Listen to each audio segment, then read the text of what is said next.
Adolfo López Mateos, según la versión oficial, nació el 26 de mayo de 1908 en Atizapán de Zaragoza, en el Estado de México, aunque siempre se tuvo la sospecha de que en realidad no había nacido en México, sino que nació en Patsicia, Guatemala, el 26 de mayo de 1909, mientras sus padres se encontraban de vacaciones en ese país, lo cual presentaba un problema, ya que de ser así no podría haber sido presidente de México.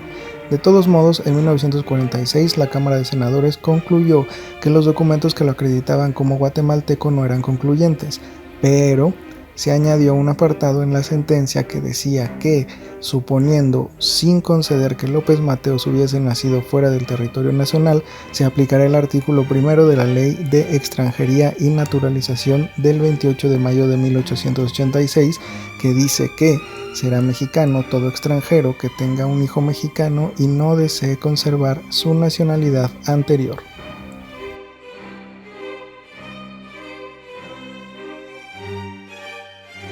López Mateos venía de una familia que ya tenía nombres bastante conocidos dentro de la política. De hecho, su madre en sí era escritora de poesía, aunque se conocía principalmente a su familia por su ideología liberal o neoliberal, que es la palabra favorita de cierto presidente. En fin, entre sus parientes más destacados, sin mencionar sus descendientes, podemos encontrar a Juan Mateos Lozada, Perfecto Mateos Lozada, Francisco Zarco, el periodista, y el famosísimo escritor Ignacio Ramírez, el nigromante.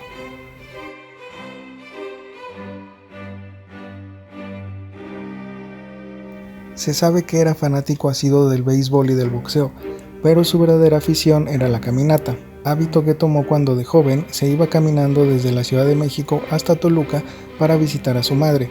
De hecho, así le decían de joven, el Toluca. Se recuerda aquella travesía cuando con un grupo de exploradores aficionados a la caminata como él, salieron desde la Ciudad de México y caminaron hasta Guatemala, a la ciudad de Guatemala, 70 días después. Luego de esto lo conocieron con el apodo de El Guatemala.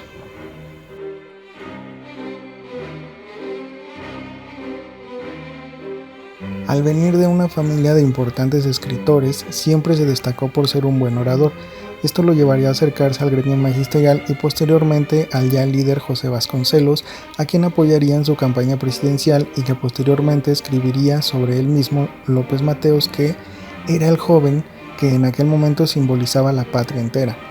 Cuando Vasconcelos perdiera las elecciones en 1929 frente a Pascual Ortiz Rubio, López Mateos huiría a Guatemala temiendo las represalias, donde se dice que trabajó como asistente de Jorge Ubico, el entonces presidente de Guatemala.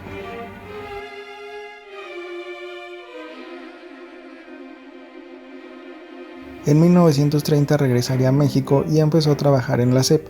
Gracias a Isidro Fabela es que posteriormente ocupó el cargo de director en el Instituto Científico y Literario.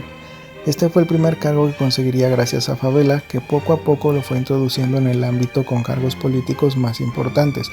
Llegó a ser senador, coordinador de campaña de Adolfo Ruiz Cortines cuando este fue presidente, luego fue secretario de Trabajo y Previsión Social y así fue escalando hasta convertirse en candidato natural a ocupar la presidencia.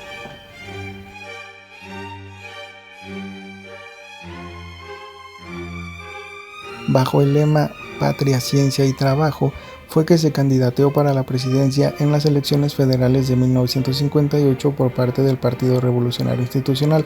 Su principal opositor era Luis Héctor Álvarez, quien contendía por parte del emergente Partido Acción Nacional, pero que no presentó mayor oposición para López Mateos, que con un abrumador 89% de los votos a favor ganaría las elecciones y el 1 de diciembre de 1958 se convertiría en el presidente número 55 en la historia de México.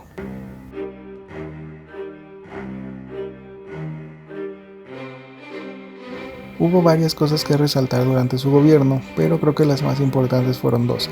La primera fue la que hizo por decreto presidencial la creación de la Comisión Nacional de Libros de Texto Gratuito en 1959, con Martín Luis Guzmán como encargado, y la segunda fue, ese mismo año, la creación del Instituto de Seguridad y Servicios Sociales de los Trabajadores del Estado, el ISSSTE.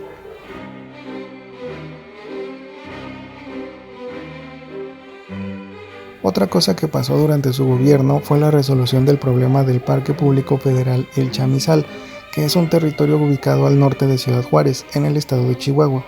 El territorio estaba en controversia desde 1895 con un desplazamiento del río Bravo que, según el Acuerdo de Guadalupe Hidalgo, lo establecía como frontera natural entre México y Estados Unidos. Formalmente, el 14 de enero de 1963 se llegó a un acuerdo y México recuperaría el territorio de aproximadamente 1.2 kilómetros cuadrados, siendo el único territorio que México ha recuperado de Estados Unidos en la historia.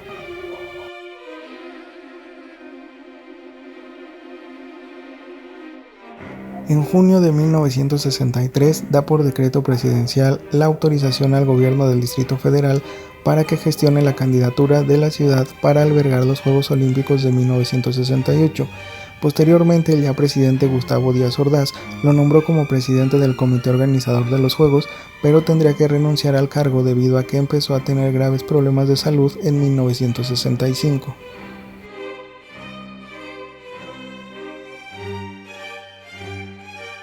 Así empezó el declive de salud de López Mateos, que fue diagnosticado con aneurisma cerebral. De hecho, sufrió de 7 aneurismas, lo cual lo llevó a que su cuerpo se inmovilizara. Posteriormente perdería la voz y después entraría en estado vegetativo, en el cual permanecería durante casi 2 años, siendo mantenido en vida solamente por las máquinas que lo asistían, hasta que murió el 22 de septiembre de 1969. A pesar de que fue sepultado en la Ciudad de México, Carlos Salinas de Gortari mandó a exhumar sus restos y trasladarlos a un monumento en su honor en Atizapán de Zaragoza, en el Estado de México, que es donde descansa hasta la actualidad.